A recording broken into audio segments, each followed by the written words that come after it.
Ramazan ayının gündəlik duaları imsak və iftar vaxtına keçməzdən öncə kanalımıza abunə olmağı unutmayın.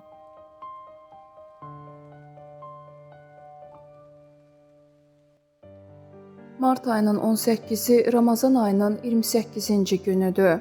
Martın 18-də imsak vaxtı saat 05:21, iftar vaxtı isə saat 19:05-dədir. Ramazan ayının 28-ci gününün imsak duası belədir. İlahi, bu gün mənə yaxşı əməllərin bəhrəsini bol et. İstəklərimi yerinə yetirməklə mənə kəramət göstər. Sənə yetmək üçün yollar içindən seçdiyim yolu özünə yaxın et.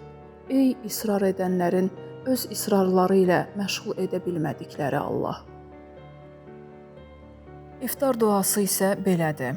İlahi, sənin üçün oruc tutdum. Verdiyin ruzi ilə iftarımı açıram və sənə təvəkkül edirəm. Orucumu qəbul et. Həqiqətən sən duaları eşidən və hər şeyi bilənsən. Ey geniş məğfirət sahibi, günahlarımı bağışla. Allah orucunuzu qəbul etsin.